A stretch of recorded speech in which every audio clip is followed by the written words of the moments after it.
Hi, would you like to learn how to make £500,000 from just one deal, even if you haven't got any experience or money? Well, I'm going to introduce you to Ash, who's doing exactly that.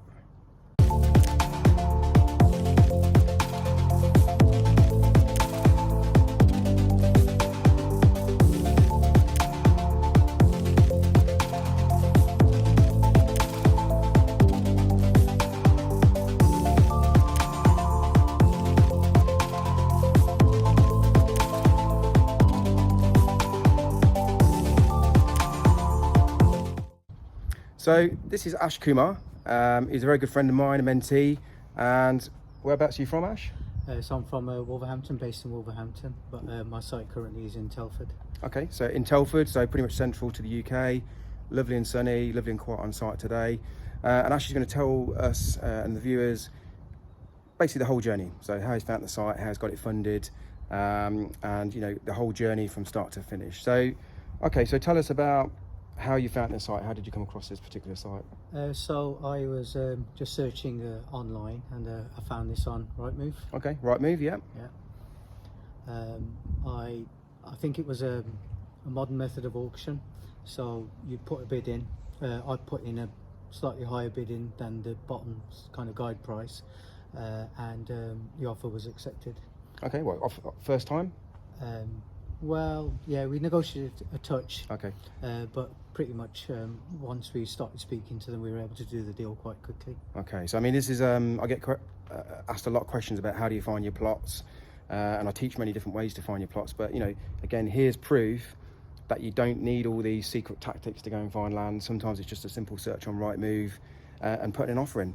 You know, and like you say, you didn't have to get into any real hardcore negotiations where you felt like you was overpaying. It's almost like you've met the vendor's expectations. Exactly. And the deal's done fairly easily. So again, you know, anybody could have found this deal. So you're not doing anything that no one else could have done. No, I'd say from beginning to end, from looking at the plot to having an offer accepted, it was done within literally a matter of days. A matter of days. So great. I mean, I'm sure everyone's got a few days to spare to go and find a plot like this. Okay, so that's good. So you found it on Rightmove, got the negotiation done fairly quickly, got your offer accepted.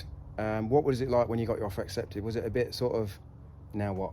It was both amazing and scary at the same time. It's like, wow, I've really got a lot to do now, kind of thing. But to have that under your belt initially was yeah, amazing. Yeah, it can get a little bit squeaky bum moment when your offer gets accepted for the first time. But you know, look, you've got to go through that every time to move on to the next step. So it's all quite normal. Everyone goes through it. Like you say, bit of mixed emotions between exciting and right now what.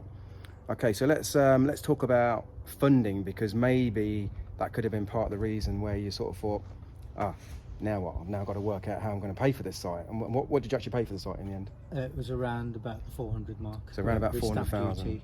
Okay, yeah, stamp duty. Okay, so how did you actually fund the site? So it was a combination of things. Initially, because it had outline planning, we had to get a bridging loan. Okay. So it was a matter of finding the funding for that. The loan to value was around 60-65%, so there was a shortfall in terms of trying to find that extra on the purchase. Okay. We managed to gain that from a private investment. Okay, yeah, good. So when we initially put the offer in, we hadn't secured the private investment, so we sort of did it, got the offer first, accepted, and then we got the investment in. Yeah, and I think, you know, this is really key.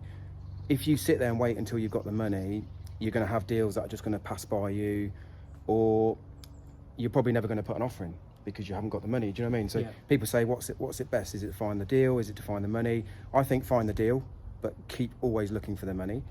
And I think when you've got a good deal, like this is a good deal, you know, you shouldn't be too short of people wanting to queue up and say, well, look, I'm happy to invest in that and get a good return on my money. So that's really good. So you used a bridging loan, and I introduced you to my broker for that. So how was that experience, just having that person who I'd used multiple times to handhold you through the funding deal? Yeah, it certainly helps, because if there's somebody there who's previously been through it, and then you're using the same system, same process, you know, they kind of guide you through it, and you know, it was a lot easier. Yeah, and I'm sure it's fair to say it's quite challenging going through development finance for the first time, because there's lots of paperwork, sending documents, verifying this, putting your CV together, etc., etc. But again, once you've been through it, you know, probably 2/3 of that is almost like rinse and repeat, and then the other third is just more deal specific. So all this stuff, when you go through it the first time, it's going to seem quite challenging and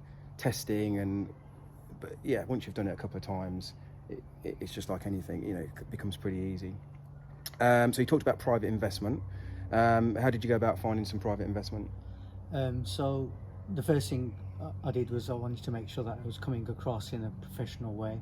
Yeah. So we created something similar to what you'd have in an offer pack to present to potential investors.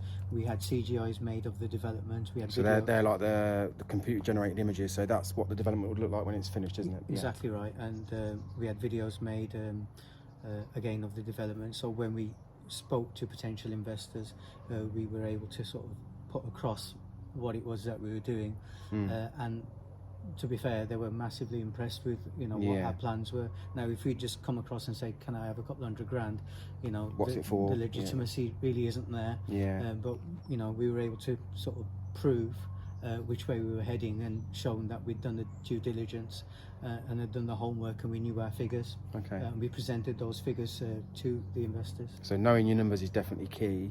What did you pay for the CGIs and the video? You did like an aerial video, but it's cartoon sort of thing, wasn't it? Sort of computer generated. So it was in the ballpark of hundreds of pounds. So nothing like massively kind of outrageous, and certainly worth the money for us. Yeah, I mean, I think that sort of stuff is great because one, it gives the investors a visualization of what you're looking to build and where the money's going to go, so they can see that.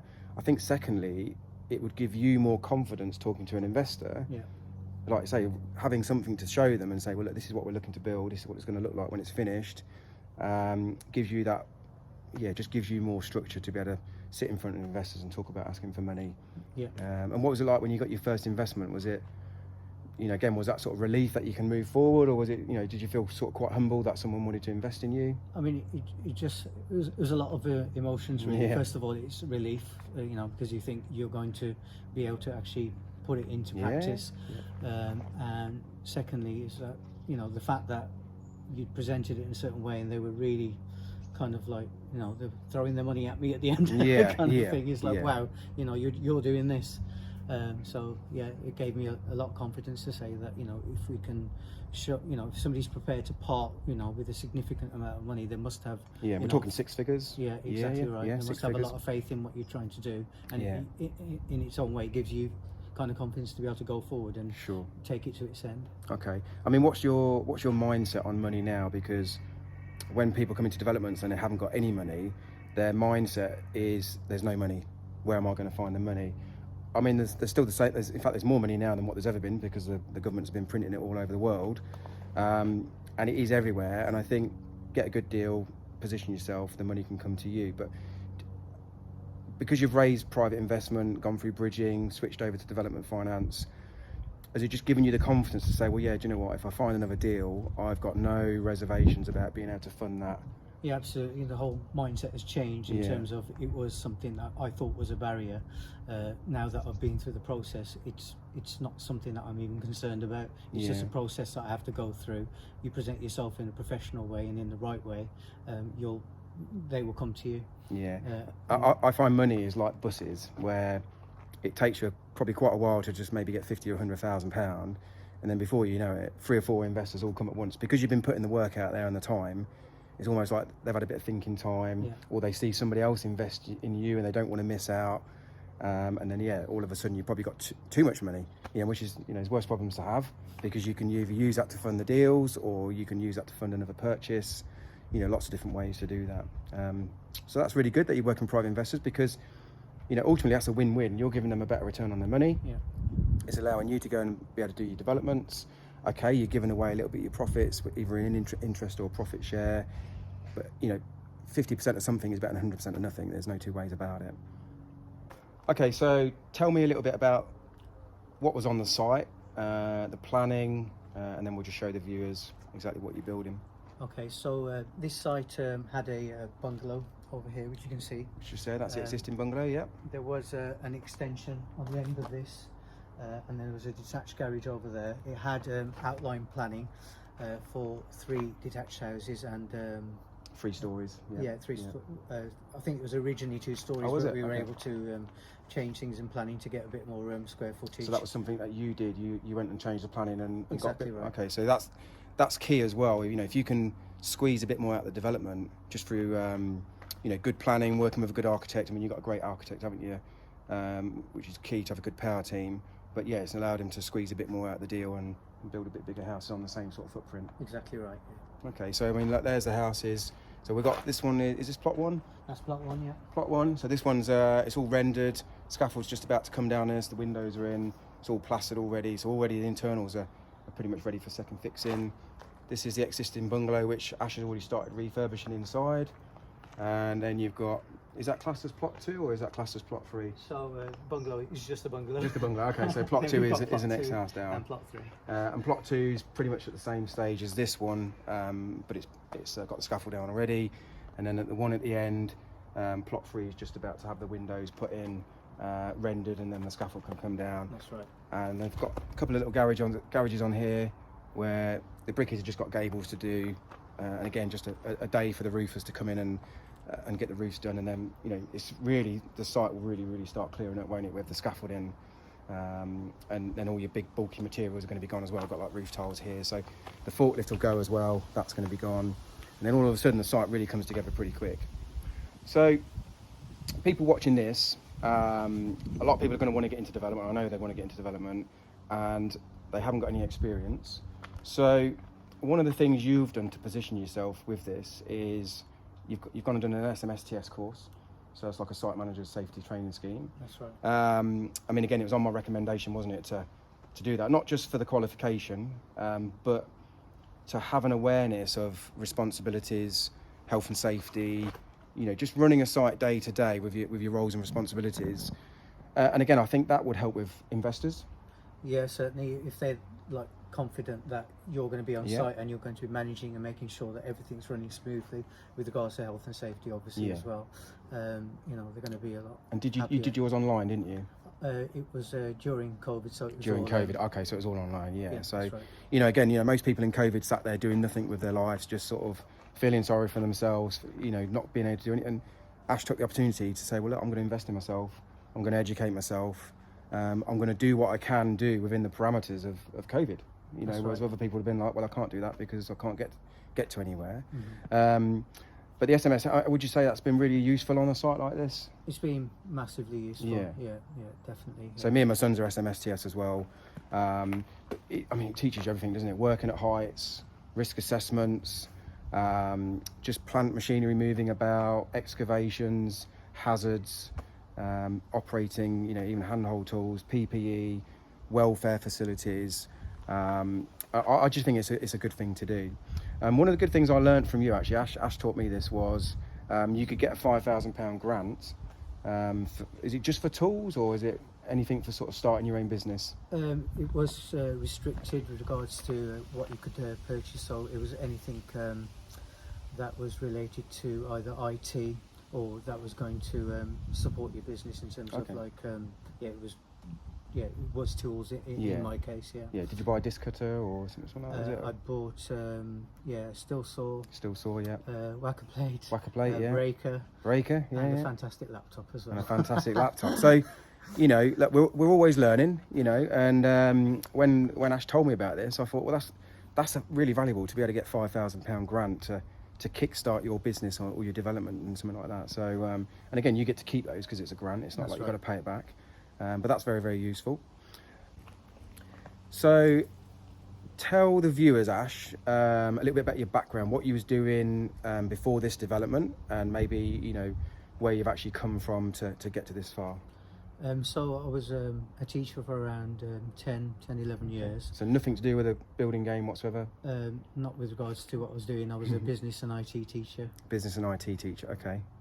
And I'd done a bit of dabbling with regards to buy-to-lets and a couple of flips more towards the back end of my teaching career, but that was kind of precursor to knowing that I wanted to get into development. Okay, so you did that as a sort of stepping stone, but this is where you always knew you wanted to go. Exactly right. I've always wanted to build you? houses. Yeah. Okay, and what do you think has made you want to do developments over, maybe a buy-to-let or something like that? Well, for me, it will take me several months from purchase to selling a property with regards to a buy-to-let or a flip. It's not really taken me that much longer to do this development, and in terms of profitability, you're talking 10 times the amount as what you'd have earned on a buy-to-let or a flip. Yeah, I mean, if you think about it, building 3 houses, refurbishing 1 bungalow, if you can clear £500,000 profit, which it's looking like you will, it takes you, even if it just took you a year and a half maximum to get started on site and get sold. How many refurbs have you got to do? I mean, I think typical profit on a refurb is anywhere from 25 maybe to 50 grand on a good refurb. So you're talking like 10 good refurbs. Exactly. And you've got to buy them, sell them, and you couldn't do that in this time scale, could you? There's no way. The thing I like about developments is you can work on one project rather than many. You might as well get paid 10 times the money to work on one project than go and work on lots of different smaller projects. Okay, so that's your background. So you're a school teacher, done some refurbs and flips, and then come on to developments. So stepping stone up quite nicely. What's next for you after this site? Are you looking to do another development, a bigger development? Where do you think you'll sit in that side of things? So from the experience that I've had, I think we're looking at around units of between minimum of 3 up to 7, 8. I reckon we could handle up to that kind of amount. Okay. We're talking to vendors at the moment, and have been for the last few months. So I'm about to go and look at plot today. Yeah. For the second time. Okay. And, so we're definitely going to carry on. And do you think it's fair to say that you could probably build 8 houses as quick as what you built these 3 now? You've got the experience and started to build up your good list of trades. Yeah, absolutely. We're a hell of a lot more experienced now than we were when we started this project. Yeah. So we were pretty green when we started, and now, having seen all the pitfalls, the issues that that crop up on site, I know what to look out for, what parts are critical. Yeah. And I'll make sure that I get those things spot on this time around. I mean, I'm a hands-on developer, so I work on the tools as well. I don't think you came to intend to work on the tools, but what I've seen from because this is my second visit to the site and I've worked closely with you, mentoring you, but you've decided to get involved working with the trades, get hands-on. I mean, you were spraying this house the other day, wasn't you? You were spraying the paint on this one when I spoke to you the other day, and I personally think that's a real good way to learn, is to work with the bricklayers for a couple of days, work with the chippies, work with the plasterers, and just really see what they've got to go through, especially when it's going to be handed over to the next trade. And we were talking about, like, maybe for walls out of plumb, and it's, if you understand what the next trade's got to get over, you can ideally prevent that happening and keep all your trades happy. I mean, you're never going to keep them all happy, so there is that, which probably leads me on to the next thing nicely, really. What would you say has been your 3 biggest challenges? Initially, when I started the project, I didn't know how to build a house. Obviously, I went on your 3-day course and learned some of the process, but it's not the same as actually doing it yourself. No, we can only teach so much in the 3 days, but like you say, until you get on site. Okay, so learning how to build a house, but I mean, it's fair to say now, what you've learned from doing this, and we just said you could easily build 3 times as much in the same time now. Yeah, exactly right. I understand the process now. Yeah. So one of the real challenges was tradesmen, getting hold of decent tradesmen. Yeah. We go through that as well, though, so don't think because I'm in the trade and we can do anything ourselves. We still get tradesmen who can't be bothered to turn up. They think their work's acceptable and it's not. I think it's either right or it's wrong. There is no in between. Demanding extortionate money. They have a real issue with CIS. Me and Ash talk about this all the time. So they want to try and stick 20% on top to pay for their tax, where there should be, where we have to deduct it as a contractor. So yeah, we go through this as well. It's just the industry, unfortunately. But there are some brilliant trades out there, and you've come across some good ones. And when you do get them, it's like a breath of fresh air. And I think you're going to go through 3 developments before you build that really good team of people. And you need 2 of everybody. That's the other thing. You do need 2 chippies, 2 electricians, 2 plumbers.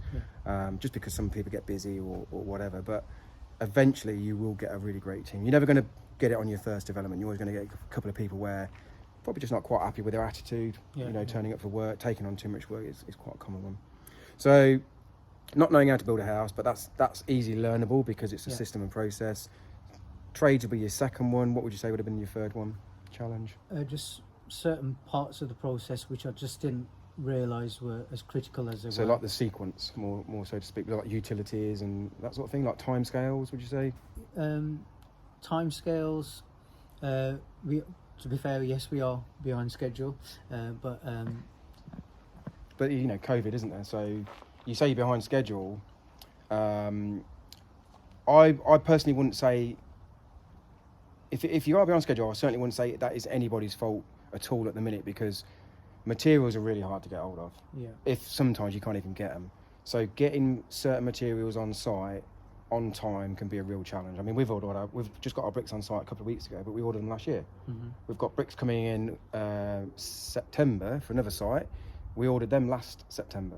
So it just shows how far you've got to think sometimes. I mean, sometimes you haven't even bought a site and you've got to start thinking about ordering bricks for a site you haven't even bought. Yeah. So I don't think, I personally wouldn't say it's down to you if you feel like you're behind, because again, you've had some challenges with the food trades, and COVID has really put us, you know, and not even costs. Yeah. You know, 2 years ago, you would have just gone and bought something from a builder's merchants. That's right. Now, you've really got to ring around, maybe even pay a private haulage company, or buy something left over from somebody else's site. You've got to shop around for your materials because they can differ so much. You know, years ago, it was just a few pennies or a few pounds difference, and time would have been money. Now, you've got to shop around. So I wouldn't beat yourself up on that one.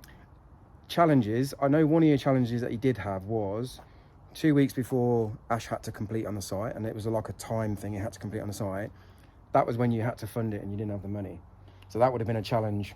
Yeah, that was a massive challenge. It was a challenge, yeah. So probably one that we've just forgot about now because it's been and gone, and you know, we're on site building now. So. Yeah. So just tell people a little bit about that. So 2 weeks before you have to complete, that's when you had to find the money, wasn't it? We were, I'd say, 150 to 200 grand short of where we needed to be. Yeah, so not 5 grand or 10 grand. Are we talking like, you know, 150, 200 grand short? Yeah. So, you know, we were talking to a lot of people at the time. And again, we presented ourselves, you know, with the with CGIs, the offer pack, the website, website, and invited people to come onto the site and have a look. Okay. To make sure that, you know, there is a real development. So you didn't even own the site, and you was able to bring your investors to the site and say, look, this is what we're looking to purchase. Yeah. I mean, that's a very clever way of like you say, just attracting the money to bring them to a tangible site and saying, well, look, we're 2 weeks away from completion. This is the amount of money we need. This is the return we're going to give you. Yeah. You know, you can now see it. You can see the area's a nice location. You can see these houses are going to sell pretty quick. So like I say, it just settles all the investors' questions or any concerns they've got, I guess. Yeah, obviously we'd done a detailed analysis in terms of our figures, and we were happy to share those figures with potential investors, and it gave them a massive amount of confidence to say that, you know, they've done their homework, they know what they're doing, and we did, because we stripped everything. We got everything estimated down to the wire, and they says these guys know what they're doing, you know. I remember when you first got the site and you was looking at your build costs, me and you had a lot of calls and a lot of messages, and you spent a whole month like literally ringing all the builders merchants, sending your plans off, getting quotes. I think, am I right in thinking it was about £70,000 you saved within 1 month of? It was £70,000 to £80,000, so it was a good investment. Not bad for a month's work of just making a few phone calls, and but you know, you put that work in and it paid off, and some people are just not prepared to do that. They just, you know, they just think they're going to go to the merchants and just, oh, well, that's the price, I'll pay it. But you've really got to shop around. I mean, I bought something off Amazon. I was going to buy something off Amazon the other day, 200 quid. I just went on Google and put it into shopping, 95 quid delivered. So we just think Amazon's going to be the cheapest, but it's convenience people will pay for. So, okay, so that's your 3 challenges. What would you say has been your 3 biggest learnings on here? So the 3 biggest things where you think, yeah, that's been gold that I can just take away forever, and you know, these are my best learnings I've learned out of all this experience. I think one of the biggest things was rely on your instinct a lot. If something sort of kind of smells wrong and feels wrong, that's a good one. It probably really is going to be wrong. It's not going to go away. It's not going to be okay. If you've spotted something and you're thinking, I'm not really sure about this one, you really need to not let it lie, but kind of investigate it and ask the questions. And you usually find that 90% of the time, you know, your instincts were right. It will come and hit the fan eventually. Yeah. Would you agree with that, Sam? My wife Sam's over there, and she says that is one of your best indicators. Is the gut. If the gut is telling you it's right or it's wrong, listen to the gut. And there is evidence that your gut has actually got its own brain. Or listen to your wife, as she says. Yeah. So listen to your wife, and then listen to your gut, and then do as she says. Okay, so that's one. Yeah. So I agree with that one definitely. The other thing is it's not going to be easy. It is going to be difficult. It is stressful, but you just keep moving forward. You know, when things seem really difficult, you just keep putting one foot in front of the other. Yeah. You know, no matter how slowly it might seem, you are moving forward. Slow progress is better than no progress. Yeah, and that's you'll what I eventually say. get there. Yeah.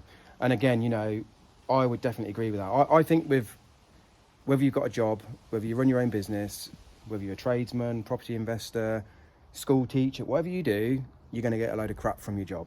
You know, the difference is with this, you get paid handsomely for dealing with the crap. Yeah. That's the way I see it. Do you know what I mean? You can either get paid a salary to go and deal with a load of crap in a job, or you can get paid a fortune to deal with similar sort of crap. But you know, you are in control of a lot of this stuff, so you can make decisions, whereas other people, you know, if they've got customers or they're working for somebody, they can't make those decisions because they're working for someone. You are here, this is your development, and you are in control of, you know, responsible and in control of dealing with some of that crap. So that's a key thing as well. And then what would you probably say your third learning is? Just stay positive. Stay positive, no matter how difficult it seems at the time, is try and, you know, I think it's really good to reflect on what you've actually already achieved so far. And that gives you the kind of confidence to be able to drive forward. Say, you know, in where I am now, 12 to 15 months after I initially started is a million miles away from absolutely, you know, where I first began. So I'm glad you raised that one, because as a developer, we will be looking at what's left to do, but you've got to look at what's been built.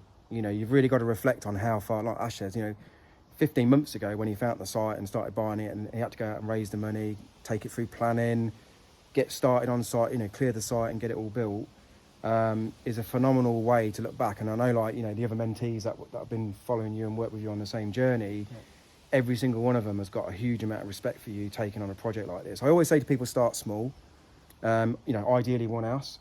But Ash said, no, I've got a nice site and I'm going to go for 3 houses and a bungalow. And I'm like, well, that's fine. You know, it's doable. Anybody can do this stuff. But like you say, staying positive and having that right approach has been key to you getting to the stage where you are. I've got huge respect for what you've done. You know, me and my wife love coming here and just seeing the progress. That's why I regularly pick the phone up to you and just have a touch up, see how you're getting on, see if you need any help with anything. But every time I come down here, you know, it's almost like, well, you know, yeah, he's doing fine. In fact, he's doing better than what we sort of expect from people like that. We're always pleased with the progress you've done. Really proud of what you've done. Thanks. You know, I think you should be really proud of yourself, because there'll be people watching this thinking, I wish I was where you was. And, you know, and I think you're living proof that it can be done. You know, and like you say, you're not going to sit here and say it's easy. There are challenges, but if you stay positive and you work, you know, surround yourself with the right people, you can get through these challenges. And you've got some other good, you know, some of the other mentees in the group that have come through the training and then have gone on to mentoring. They're all the same, aren't they? They'll pick the phone up to you, they'll come and visit your site. Yeah, we've had quite a lot of people come onto the site, and I'm more than happy to just kind of show them around. Adam and Dave, who was on the same mentoring group as you, so they came and fitted your windows. Exactly. You've got Chris, who's on one of my academies.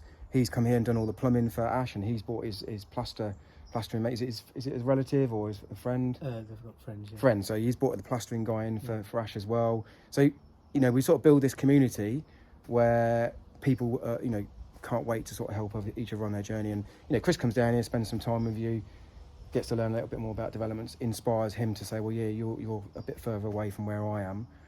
So that's great to see. Okay, so let's talk about the profit. You know, it's a large amount of money. You know, sort of £500,000 is going to change anybody's lives. What's that going to do for you and your family? It's just going to give us that security.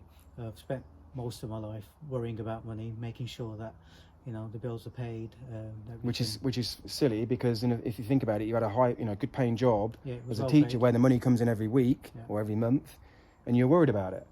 And it's almost like this job or this development is going to take all that worry away by getting paid once. Exactly right. It sounds a bit silly, but that is the truth. And again, you know, you don't have to do many of these developments. I mean, you could do this and take 5 years off and go back and do another one. I could do. Yeah, I You know? won't. I'll be doing another development. But... Ash's probably saying, I might do. I mean, but we've just took 6 months off. We did a couple of developments, took 6 months, took the winter off, and we come back and we just started back on site just last week. Just started building through the summer, and then we'll finish off at Christmas, and then we'll take some more time off. So that's what I love about developments. You've got that flexibility, and when you are off, the phone's not ringing. Yeah. You haven't got overheads. Mm-hmm. So you can just take a bit of time out. I know you talked about having a nice holiday, didn't you? That's one thing you're going to reward yourself with. The first thing that'll be first thing, and you've earned it. Yeah. Don't get me wrong, because it's Sunday. So Ash has come down here to show us around his site. That's time away from his family. But this is the ultimate reason why you're doing what you're doing, to, like you say, give your family financial security, take all that stress and pressure off you. We're in a time where more people are probably stressing about money and cost of living now than ever, because of the way the government are running the country. No fault of their own, all hard-working people. But you've got 2 boys, so like me, I've got 2 sons. I like to bring them to work. Do you bring your sons down and get them involved a little bit and show them what you're doing? Yeah, so when we acquired the site initially, we put up all the fencing together, all the Harris fencing. We were going around the perimeter with my 10-year-old and my now 17-year-old. I had the 17-year-old on site doing a bit of work with us, and it gives him a bit of extra cash as well. Quite a lot of experience in terms of money. Always works to get kids to come to work. Yeah. He's more than happy to be on here, and he's learning a bit about the trade as well. Yeah. And do you find that your kids have sort of steered more to wanting to do a bit more of this in the future with you? Has it sort of said, do you know what? I've enjoyed being here, and I've seen the progress, and I've spent some time with my dad, because that's what it is for me. I spend every day with my boys, so I'm quite blessed in that sense. But do you feel like they might steer towards this at some point? Well, all I'm doing is exposing them to the experience, a possibility, an option, and say that where else could you earn that kind of money doing what I'm doing, and I just can't think of anything. No, no, honestly, there isn't a strategy that you can do that. And I mean, maybe when this is all finished and you get on that family holiday, that well-deserved family holiday, that's when you, like you say, your 17-year-old might just say, let's do it again, Dad. Yeah. Do you know what I mean? So it's good. I mean, I think working as a family is fantastic. But your lads must be proud to have come here when, like you say, day one, you're putting up the Harris fencing, demolishing the extension that was on the side of this bungalow, and they're like, we've never done anything like this before. This is mad. My dad's a teacher. What is he doing this for? What's he took on? But they must come down here and see this and think, wow, my dad's actually doing it, and he's going to finish it off. So they'll be proud of you. Trust me, I know they will. Yeah. Okay, so this has been great for Ash to share his journey about where he was and how he's got to this stage with the build. But you came on my 3-day property developers blueprint. What was that? Around 20 months ago. So right. September, October, was it? Yeah, September. September, October. So my 3-day event. So you did the training. What was that like for you? Well, I knew that I don't think I can build houses, in the position that I was in. Yes, I'd done a couple of refurbs, but nowhere near to the extent of being able to do something like this. So I spoke to my architect, and he recommended Andy's course. Andy was on the same course, wasn't he, as well? The architect. Right, he came to the same event as well. Yeah. So it was pretty intense. It was 3 days of real solid learning. It was hard work. I was going home pretty knackered. I did warn you that your brain would be a bit frazzled, did you? Yeah. But that told me that it was a serious course. Yeah. Oh yeah. I mean, I'm not just saying this, but and Ash can back this up, but we don't just fluff it up, and I mean we have a good time, but it's content, facts. No fluff. We tell you exactly how it is, what challenges you're gonna have. The real work does start out here on site, and we don't fluff that up or nothing, but we do cover everything. So you was recommended to come from Andy. Yeah. So you did the 3 days. We then get people who say, well, can we work with you? Want hand holding for a first deal. So you signed up to a 12-month mentoring program with some of the other guys. That's right. What made you sign up for that, and what's that experience been like over 12 months? Well, it stemmed initially from the fact that I'd done the 3 days, and I felt that I'd learnt so much there. Because that's the education, the 3 days. Whatever that cost me, I felt that the savings I was going to make on the site, far outweighed that. And I thought, well, if that can follow a similar process in regards to the mentoring, then it was really worth the investment. Yeah. Okay. So Ash, along with some of us, we do a 12-month mentoring program where we meet up every single month. and basically we set accountability tasks. We look at the challenges, and it was about getting you over the line with this deal, wasn't it? So things like the funding, power team, any planning challenges. Obviously, you've got a good architect, but that's what the 12-month mentoring program was about. So, I mean, would you say, because obviously these things are not cheap, worth the money, worth the investment to pay for that? Because obviously, out of this we've become lifelong friends, like we have with many of the other people. I'd say it's paid for itself, multiple times over. Just even one tip can wipe out any cost of mentoring. And I wouldn't say I've only had one tip. I've learned a huge amount. And the other thing is the whole community thing with other people onto it. It's amazing people. It's fantastic. It's brought us a huge amount of friendship first of all, and contacts, networking. It's been invaluable. I mean, we got a private Facebook group, and again, if Ash puts the question in there, one of the other guys will bring in some of their experience, or say, well, look, I've been there, I've done that, this is how I got over it, or I'll put you in touch with so and so. So there is this real, like I say, community of people wanting to help each other, because it's competitive. Everyone wants to be the best and excel, and when someone gets a bigger deal, someone else wants a bigger deal. But we are all here to sort of pat each other on the back and congratulate and just all do the same thing and achieve our goal of making life-changing money through property development. Okay, so that's how you got here. What's next after this site? Have you got something in the pipeline, or what's your plan? Obviously you talked about the holiday, but in terms of development, what's going to be the plans there? So I mean, I'm looking for sites every day pretty much. Okay. I'll put aside a little bit of time amongst doing everything else to look at sites. We're sort of talking to people and have been talking to people for a number of months. Sometimes it's can take a while, but there's some things that we spoke to people a few months ago and they've come back up again. So for example, we're going to see a site today that we'd sort of thought had bitten the dust, but the vendor rang me back and said that, we've had a sale fall through, and you've got first dibs on it if because we've developed that relationship. So we'll be going to have a look in that next. Okay, so I mean, I'm going to pop to Ash. I'm going to pop with Ash and go and have a look at that site now, and again just have a look around the site, see if I see any sort of alarm bells, or just give my perspective on what I look when I just look at a plot of land. So that's great. You're looking at other sites. And it's interesting because you said that deal fell through with somebody and it's come straight back to you. We teach a lot of this stuff, where build relationships, position yourself, and then these opportunities have a habit of coming back. So you again doing exactly what he's learned, put it into action, and the results start coming in. So okay, look, we're going to go around and have a look around the property now, and Ash is going to show us around. So let's go and take a look in the house. Ash is going to show us around what stage you're at in these properties. And they're looking good. So all the windows and doors are in this one. A bit echoey. So we've got the stairs in. So that's good. All sprayed, all first fix done. Ash sprayed this yourself, didn't you? Yeah, I had a go at it. I think it's okay. I mean, I think that's good if you can roll your sleeves up and just every now and again just say, do you know what, I'm going to have to do that myself. Save you a bit of money. You learn a new skill, and it just keeps things moving along. And then also, if you have got somebody coming in and doing the spraying in the future, and they give you a price, you understand that they've got to mask all the windows up. That's right. Got to get them. It's a lot of paint. They've got to water it all down. Got to get up and down and everything. So you appreciate what that trade's got to go through. So in here, ready to start fitting the kitchen. So real nice size rooms. This one's just about to start being second fixed. Is that right, Ash? That's right. A nice utility room in there. So this one's probably maybe 6 weeks from being finished. Something like that, I would say. 4 weeks. There you go. You heard it from Ash. 4 weeks. 4 weeks, which is nice. So just have a quick look at the stairs.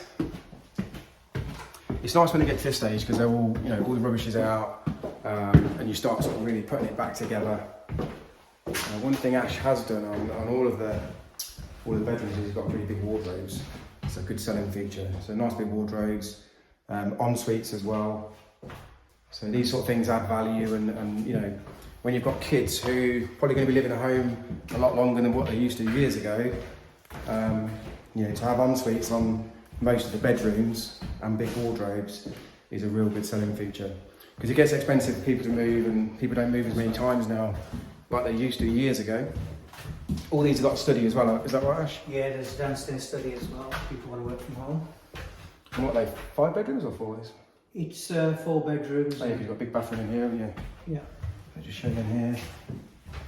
Nice big bath, some nice tiles. Bit of prep work covering everything, isn't there, while you're spraying, but It takes a while. you get that time back in, like you say, just being able to get a real good smoothness finish. And look, this is Ash's attention to detail. He's got like a little pinhole in there, and he's circled it ready to be filled in. So, bit of a stickler for detail, aren't you, mate? It's got to be right. Got to be right, yeah. That's the way to do it. So, another set of stairs, nice Velux windows. This is a real nice space up here. Make a really nice bedroom. So you've got the big long Velux windows. And this is all just one sort of master bedroom. Again, with real nice landing area up here. Good sized bathroom, good sort of shower room in there. Again, some nice tiles. And you put your mega flow heating system up here. And a bit of storage in there in the boiler cupboard, so great. And next doors is just the same as this one, isn't it, as well? Yeah. So both of these are... It's just a mirror of the other. Yeah. So it's got both at the same stage, ready for second fix. And then the good thing is the trays can just work in parallel, so yeah, the electrician can go and do both of these at once. Obviously concentrating on this one to get this one finished first. So we can get it on the market and get it sold. Pay those developer finance back and your investors.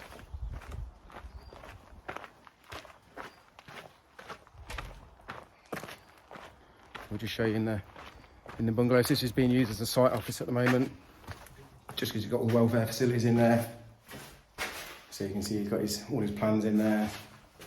And Ashley's going to try and keep some of the features in here. So, like these original doors, we talked about keeping those because they'll be quite hard to come up and get something that really is going to look in place. And if you took those doors off, they're probably going to look more out of place, aren't they? So I think, because this place is quite old, I think it's going to pay to keep those. And then it's got his new kitchen in here, which is nearly completed. So just a few little bits and bobs in here, new windows. You've done the bathroom in here as well, haven't you, already? Yeah. So that's done. So again, just probably 4 good weeks in here, maybe a little bit more. 4 or 5 good weeks. Yeah. This place can be finished. So that one's quite straightforward. But yeah, getting close to the scaffold going, and then getting rid of the forklift as well. So one of the next jobs here is for Ash to put retaining wall in between these 2 houses, and then put the fence up so they can start working on the gardens. So let's just have a look in the end house. So this one's a bit more raw.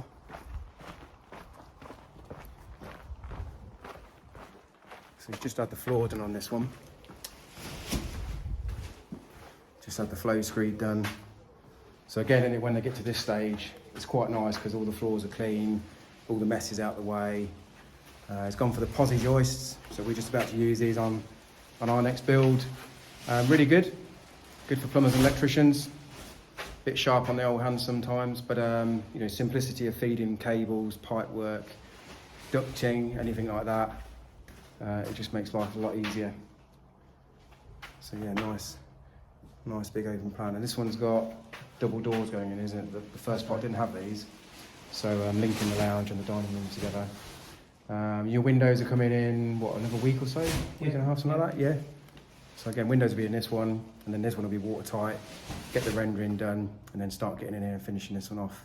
But like I say, I think you're at the stage now where things will happen really quick. Really start coming together really quick, because you're finishing trades off, that's right. Finishing off with the materials, starting to get some space on the site, so you can really start working on the externals and the internals at the same time, rather than building the structures. And then upstairs is already got the floorboards on. You've got your stairs coming for this one as well soon. Yeah, stairs were measured up a couple of days ago. Okay, so what, like 2 weeks turnaround, so for your stairs. But yeah, it's looking good. So I'm looking forward to coming back here. Hopefully, end of the year, hopefully get it all finished, and we'll be off the site. Yeah, be off the site. And but yeah, we're going to go and have a look at another site now with Ash.